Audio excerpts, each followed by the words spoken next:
वेदों में यम मृत्यु के प्रथम अनुभव और मृत्यु के बाद के मार्गदर्शन के प्रतीक हैं।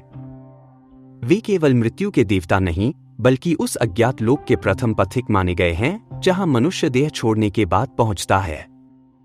वैदिक युग के लिए यम वह सत्ता थे जिसने मृत्यु को व्यवस्था दी, भयावह अनजाने अंत को एक नियत मार्ग और नियमों से बांधा। ऋग्वेद में यम का उल्लेख कई स्थानों पर मिलता है। उन्हें प्रथम मृत्युः अर्थात पहला मृत्युमान कहा गया है। यह माना गया कि यम ही सबसे पहले मरे और उसी ने पितृलोक का द्वार खोला। वे मृत जीवात्माओं को मार्ग दिखाते हैं और उन्हें सुरक्षित लोक में पहुंचाते हैं। ऋग्वेद में उनसे प्रार्थना की जाती है कि वे दिवंगत जीवात्माओं को अपने लोक में स्थान दें और उन्हें शांति प्रदान करें।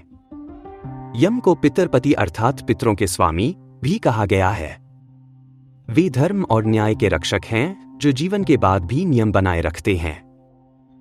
ऋग्वेद के 10वें मंडल के 10वें सूक्त में यम और यमी का एक अत्यंत गहरा और प्रतीकात्मक संवाद मिलता है, जो कि सृष्टि के दो मौलिक सिद्धांतों के बीच का द्वंद्व है। इस सूक्त में यमी, जो सृष्टि को आगे बढ़ाने की नैसर्गिक प्रवृत्ति का प्रतिनिधित्व करती हैं, यम के समक्ष एक प्रस्ताव रखती हैं। वे तर्क देती हैं कि प्रजापति ने उन्हें उनकी माता के गर्भ में ही पति पत्नी के रूप में रचा है, इसलिए मानवता के विस्तार के लिए उनका मिलन दैवीय विधान के अनुरूप और स्वाभाविक है। इसके उत्तर में यम इस प्रस्ताव को दृढ़ता से अस्वीकार कर देते हैं।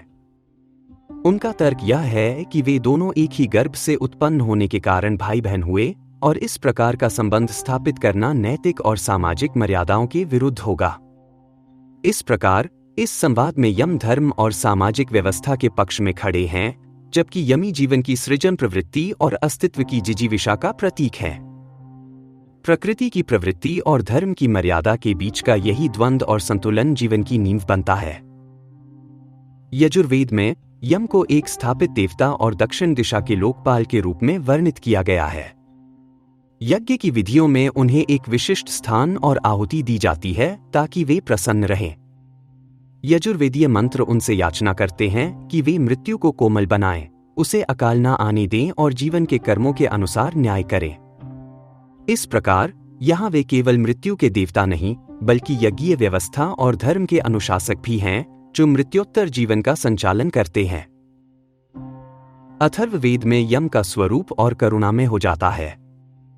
यहाँ उनसे विनती की जाती है कि वे जीवन का अंत सहज और शांतिपूर्ण करें। वे रोग और समय से पूर्व मृत्यु से रक्षा करने वाले भी माने जाते हैं। कुछ मंत्र उन्हें न्यायकारी और पितृलोक में सुख देने वाले देवता के रूप में प्रस्तुत करते हैं। नरक का विचार भी यहाँ प्रारंभिक रूप में दिखाई देता है, ऐसे लोक का संकेत जहाँ अनुचित कर्मों के फलस्वरूप जीवात्माएं कष्ट भोगती हैं। यद्यपि पुराणों की तरह विस्तृत दंड वर्णन नहीं मिलता, पर यह स्पष्ट है कि यम मृत्यु के बाद न्याय करते हैं और अनुचित कर्मों के लिए दुष्फल का विधान है। सामवेद में यम के लिए कोई नए मौलिक मंत्र नहीं है, बल्कि यहाँ उनके स्तवन मुख्यतः ऋग्वैदिक मंत्रों के ही संगीतमय रूप में है। सामवेद का उद्देश्य देवताओं को सामगान द्वारा प्रसन्न करना है, इसलिए यहाँ यम की स्तुति गाकर की जाती है।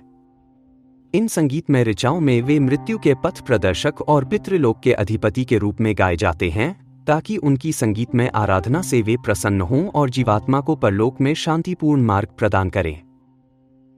संख्या की दृष्टि से देखें तो ऋग्वेद में यम का नाम लगभग 10-12 बार प्रत्यक्ष रूप से आता है और पितरों व मृत्यु के संदर्भ में अप्रत्यक्ष रूप से कई बार स्मरण होता है।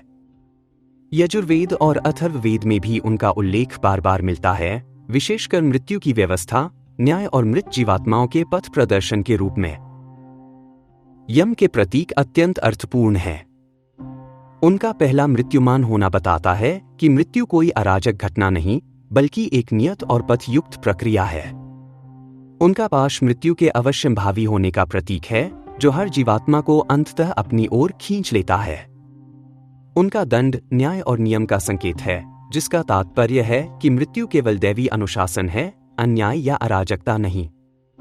उनकी दिशा, जो कि दक्षिण है, जीवन के अस्त होने और परलोक की ओर प्रस्थान का संकेत देती है। उनके दूत 4 आंखों वाले 2 कुत्ते जीवन और मृत्यु के बीच के प्रहरी हैं, जो जीवात्मा को सुरक्षित मार्ग दिखाते हैं।